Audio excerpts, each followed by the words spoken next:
हसमत पगली प्यार हो जाए। अच्छा हाँ वो सबसे बड़ा गाना रहे, लेकिन ग्राउंड लेवल पर सबसे ज़्यादा बाजल अभी में भी अभी पछाड़ दिल बा गाना के। पटना चला था दवैया, अरे कि मरले बयही सन सैया रे पटना से चलता है दवैया रे। बिहार पुलिस के द्वारा एगो बलगर अश्लीलता गाना के लेके नोटिस जारी कइल गइल बाटे। एकरा के लेके कतना रौरा सहमत बानी का भोजपुरी में अश्लीलता गाना बंद होके के चाहिए? अश्लील गाना के साथे साथे जातिवाद गाना भी बंद होके के चाहिए। अच्छा। जातिवाद गाना के भी हम भोजपुरी के अब क्रेज बॉलीवुड तक बढ़त बाटे। पहले एकरा के लेके सुपरस्टार हनी सिंह जी के बहुत बहुत धन्यवाद बा, और वैसे का बहुत प्यारी गावतो भी रहे वो। आवाज भी बहुत अच्छा। दीदी के देवरावा चोली के चीजुई अच्छी खल चाहे जबरी धूम मचैले बा।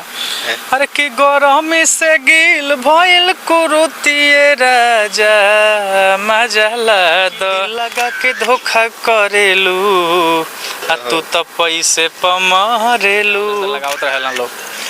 अरे कि धन बाड़ी जन्म जवन देली तोह के मैया हो, धन बाड़ी जन्म जवन देली तोह के मैया हो, हमारो तरफ से जन्मदिन के बधाइया हो। गोल लगत नहीं भोजपुरिया न्यूज में स्वागत बा। देखी अभी हमरा साथ में जुड़ गइल बानी भोजपुरी सिंगर रंजीत सिंह। तमाम भैया के गाना आइल बा मार्केट में, हिट पर हिट गाना दिहिला। रोरा सुनले हो खम कि पटना से चलता दवैया, नईकी हपाची लेला, तमाम ऐसन ऐसन गाना यहाँ के मार्केट में बा। आप भोजपुरी से लेके बात कर जी काहे से कि बहुत सारा भोजपुरी में विवाद भी चलता टे। हाल ही में बिहार सरकार एगो नोटिस भी जारी कैले रहिया। बहुत बहुत स्वागत भैया, कैसन बनी? बहुत अच्छा बनी। और भोजपुरिया न्यूज जी चैनल के माध्यम से जितना भी भाई देखिए सबके दिल से अभिनंदन बस स्वागत बा। पहले शुरुआत वही पल से कल जाओ जना से रौरा उभरनी। कौन पल से? कोनो गाना हो जाए जैसे में सबसे फेमस तरह और गाना हटे पटना से चलता दवैया, करोड़ों में 100 मिलियन पार बाटे गाना, तो चाहम कि ओ से शुरुआत होके बाद में बाकी बात कर जी। ओकरा पहले गाना आई रहल हमार हसमत पगली प्यार हो जाए। अच्छा हाँ वो सबसे बड़ा गाना रहे, लेकिन ग्राउंड लेवल पर सबसे ज़्यादा बाजल अभी में भी अभी पछाड़ दिल बा गाना के। पटना चलता दवैया, अरे कि मरले बयही सन सैया रे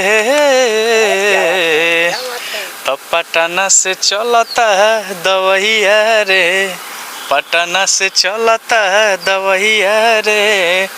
दो नोट और बढ़ा के गाई ना, लेकिन थोड़ा सा अच्छा भैया, हाल ही में बिहार सरकार चाहे बिहार पुलिस के द्वारा एगो बलगर अश्लीलता गाना के लेके नोटिस जारी कइल गइल बाटे।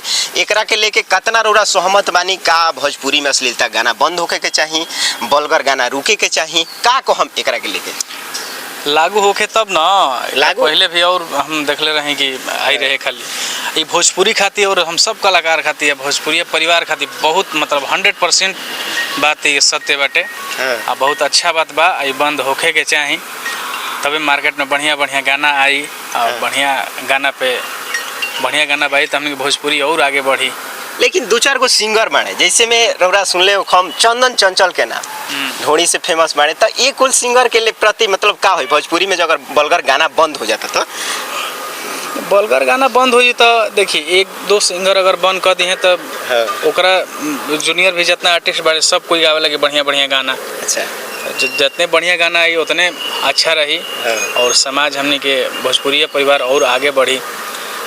अश्लील गाना के साथे साथे जातिवाद गाना भी बंद होके के चाहिए। अच्छा। जातिवाद गाना के भी हम एकदम मतलब बिल्कुल सपोर्ट ना करें। जातिवाद गाना के विरोध करत नहीं रोरा? बिल्कुल बिल्कुल। ऐसे का होला? अरे एगो दूगो भइल लेकर देता नहीं कि पूरा मतलब महीना में 20 गो 30 गो गाना जातिवाद गाना आइले रहता टे। अच्छा, ऐसे बहुत दिक्कत होला। बारात उरात वो जा हम जा देखो तो मुझे मार झगड़ा में देखी बारात में केहू जाला तो वो हर जाति के आदमी बाराती जाले, चाहे हर समाज में हर जात के आदमी बाड़े, तो गाना बाजेला तो थोड़ा सा वो कहे कि ना हमार बजाओ तो वही में फाटा फाटी मारा मारी सब हो जाला। भैया के सहमति बा कि बलगर गाना और जातिवाद थोड़ा बन, बाकी भैया भोजपुरी के अब क्रेज बॉलीवुड तक बढ़त बाटे। पहले एकरा के लेके का तो वही से हम चाहता नहीं कि भोजपुरी में अश्लीलता और जातिवाद गाना बंद हो जी तो बॉलीवुड का टॉलीवुड बहुत दूर तक भोजपुरी हमने के जाए। भोजपुरी के एगो गायिका नारदी विधा लेखा गायत रही, रोड पर देखत रही कि उ गावत रही, बागानी में बैठ के गावत रही, जिनकर नाम बा रागनी विश्वकर्मा। आज भोजपुरी के ले जाके इतना ऊंचा लेवल पर कैल बड़ी, हर जगह भोजपुरी के नाम होता टे। रागनी विश्वकर्मा के लेके का कहम और भोजपुरी के लेके बॉलीवुड में पहुंचल, एकरा के लेके का कहम? बड़े भैया सुपरस्टार हनी सिंह जी के बहुत बहुत धन्यवाद बा। और वैसे का बहुत प्यारी गावतो भी रहे वो, आवाज़ भी बहुत अच्छा रहे और नेक दिल, बहुत प्यारी इंसान भी बड़ी हो। तो भगवान उनकर प्रार्थना सुन ले और हनी भैया चांस दे ले और हमने के भोजपुरी और आगे चल गई। टी सीरीज के मेन चैनल पर गाना आइल बा, गाना हिट भी हो गई, बहुत हिट, बहुत ज़्यादा और बहुत प्यारी गौले बाड़ी। सुन ले बानी नु गाना? अरे दू लाइन गुनगुना भी दी। दीदिया के देवरा चढ़ौले बाटे नजरी।